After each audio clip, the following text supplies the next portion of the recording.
Warning! This show contains opinion, satire, and commentary. We don't claim to be neutral, we don't pretend to be delicate, and we don't apologize for asking uncomfortable questions. If that's a problem for you, this probably isn't your show. So I opened my phone this morning, and apparently democracy is dying again, which is impressive because democracy has survived world wars, pandemics, and Congress. But every election cycle, it needs a wellness check and a therapist. And while we're saving democracy for the 37th time, the border is suddenly being described as complex. That's a fun word they only use when the blame gets awkward. Same border, same chaos. Brand new vocabulary. Meanwhile, corporate America is quietly backing away from DEI and ESG like they just realized HR isn't a substitute for profit. No announcements, no apologies, just a slow, awkward moonwalk away from the slogan of the week. Then you've got the U.S. capturing Nicolás Maduro and flying him to New York to face federal charges, which feels like it should be a pretty big deal, but somehow it's not wall-to-wall breaking news. And right on cue, activists online are demanding Maduro's release, not the Venezuelan people, the dictator himself. Nothing screams moral clarity like chanting, "Free the narco strongman as long as America looks bad." And to wrap it all up, Democrats are suddenly rediscovering the concept of nuance. After years of absolute certainty, we're now being told it's all very complicated. Policies didn't fail, they evolved. Promises weren't broken, they were misunderstood. Funny how everything gets nuanced right after reality shows up. That's the mood today. Welcome to Data Dissonance. Let's bring in the crew. First up, Brian, running on caffeine, conviction, and whatever fresh outrage the internet delivered this morning. If there's a fire to light, Brian's already got the match.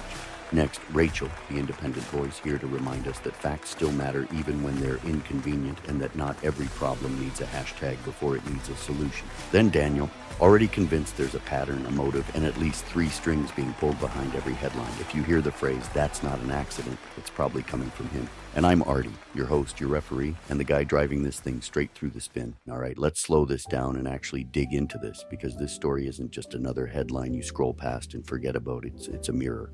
It reflects how narratives are built, how power is discussed, and how uncomfortable people get when reality doesn't follow the script they've been selling for years. The United States captures Nicolás Maduro, flies him to New York to face federal charges tied to drugs, corruption, and organized crime. And instead of wall-to-wall coverage, instead of urgency, instead of clarity, we get hesitation, awkward silence, carefully chosen words, passive framing. And then almost immediately, activists online pivot, not to the Venezuelan people, not to the victims of his regime, not to accountability or justice, but to protesting for Maduro's release, for the man himself. That reaction alone tells you this story landed somewhere nobody was ready for, because it doesn't fit neatly into the moral templates people are used to relying on. So let's start right there. Why does this feel like a story that nobody wants to fully grab onto? Not the media, not politicians, not activist groups that usually have something to say about everything. Because this story collapses too many narratives at once, and that's a nightmare for the left. You can't spend years telling people borders don't matter, America is always the aggressor, law enforcement is inherently corrupt, and the U.S. projecting power is always evil. And then suddenly explain why taking down a cartel-connected dictator is bad without tying yourself in knots. There's no clean talking point here, no slogan, no chant that fits on a sign. So instead of engaging honestly, they downplay it. They soften the language. They bury it under qualifiers and context and, well, actually paragraphs. Silence becomes strategy when the truth doesn't cooperate. And the longer they wait, the more they hope people just move on to the next outrage cycle. Right. This story didn't come with a pre-written chant or a color-coded protest guide, so everyone just kind of stared at their phones, hoping someone else would go first and tell them what they're supposed to think. And just to be clear, I want everyone to understand when I say the left is silent, I mean they are silent on the truth. They are painting Trump as a villain, even though Biden offered a $25 million reward for Maduro, and also called Trump a coward not even a year ago for not taking action on Maduro and calling Trump weak and Maduro's puppet. But on the truth, crickets. There's also an institutional discomfort here that can't be ignored. Media outlets and political figures spent years warning that decisive foreign action was reckless, authoritarian, or dangerous. That language was used repeatedly, almost reflexively. Now something happens that arguably aligns with rule of law principles, and they don't know how to frame it without contradicting themselves. If they treat this as legitimate law enforcement, they undercut years of rhetoric. If they condemn it, they risk sounding like they're defending someone with a very real, very documented record of corruption and abuse. Admitting complexity now would expose how rigid and performative earlier positions really were, and institutions hate admitting they were boxed in by their own messaging. Exactly. Explaining yourself requires admitting you boxed yourself in, and that's a hard thing for institutions that claim moral authority to do. I think part of the reaction comes from long-standing distrust of U.S. foreign policy, and that distrust didn't appear out of nowhere.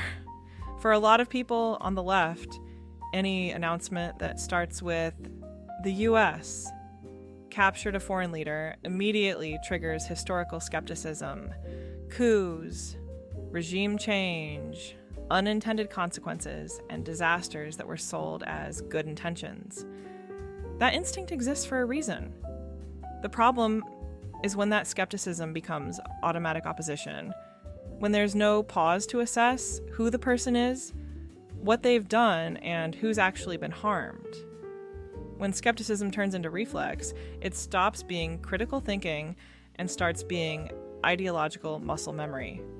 That instinct makes sense, but it doesn't explain jumping straight to defending the guy at the top of the food chain instead of the people crushed underneath it. Silence here is tactical. Everyone's waiting to see how the wind blows before committing. Media outlets, activists, even politicians are watching engagement metrics, donor reactions, and social media sentiment before they take a position.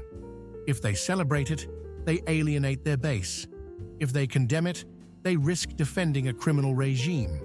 So they stall. They let social media argue it out. They wait for someone else to take the first hit. That hesitation tells you this story matters far more than they're willing to admit.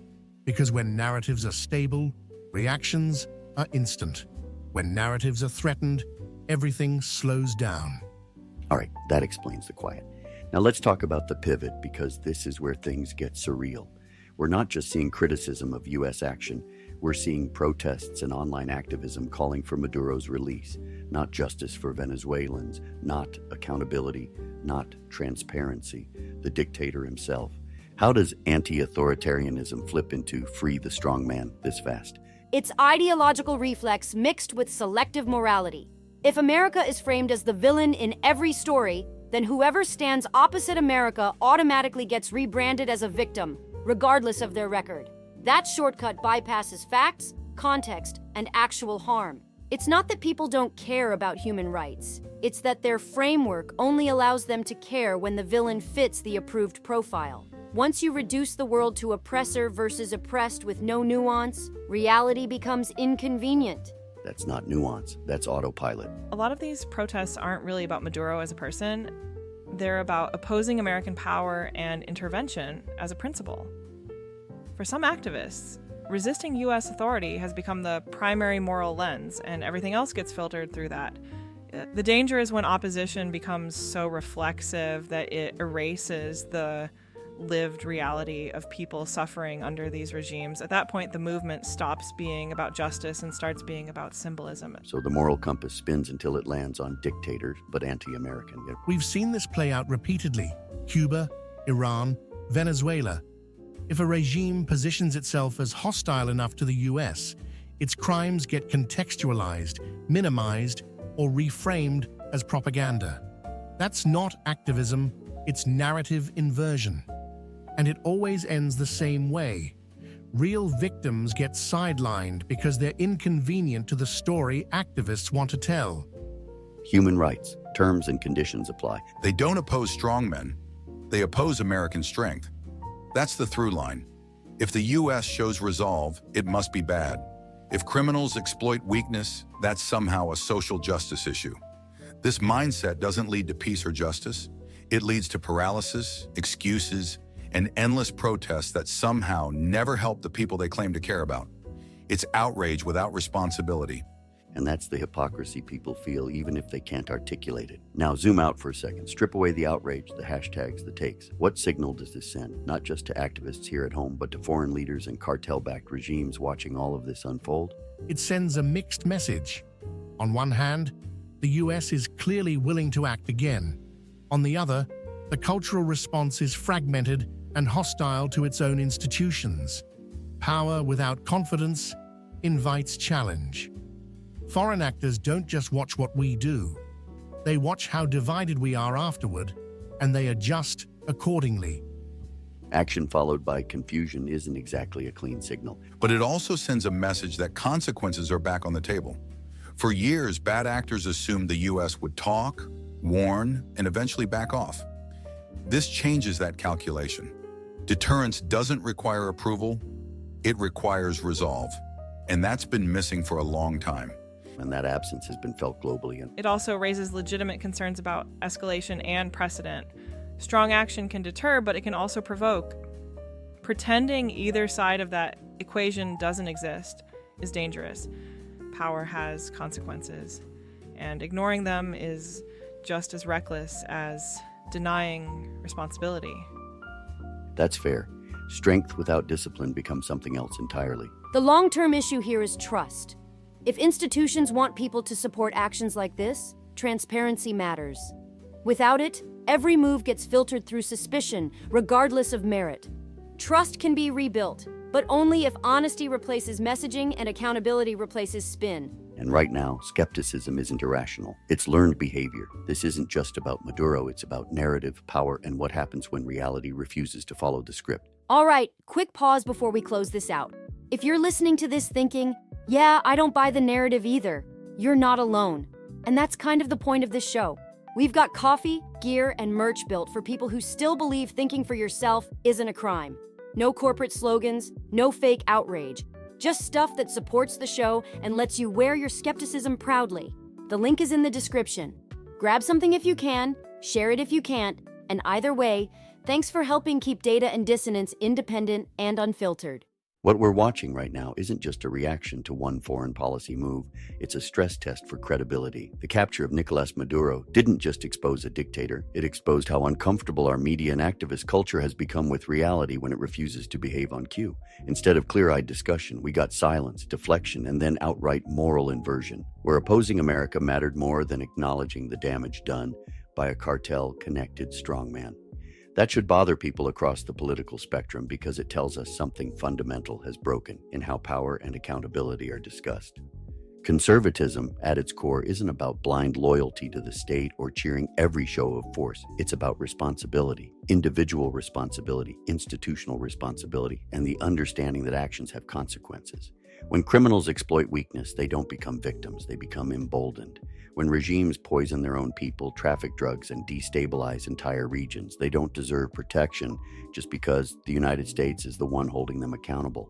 And when activists rush to defend those regimes simply because America is involved, that's not compassion. That's ideology overriding judgment. The danger we face isn't skepticism. Skepticism is healthy. The danger is cynicism so deep that truth itself becomes suspicious if it comes from the wrong source. A free country cannot survive on reflexive disbelief, just like it can't survive on blind trust. It survives when citizens are willing to think, question, and hold everyone, governments, media, and movements, to the same standard. You don't need permission to notice patterns. You don't need approval to say something doesn't add up. And you don't need to apologize for believing that accountability still matters. And that's what we do here, and we're not stopping, and that's where we'll leave it today. Speak truth, stir thought. We'll see you tomorrow. Today's episode of Data and Dissonance is brought to you by the Caleb Rourke thriller series, The Covenant Protocol, The Prophet Directive, and Black Echo Rising. If you like stories about power, corruption, intelligence operations, and the systems behind the headlines, this series was written for you.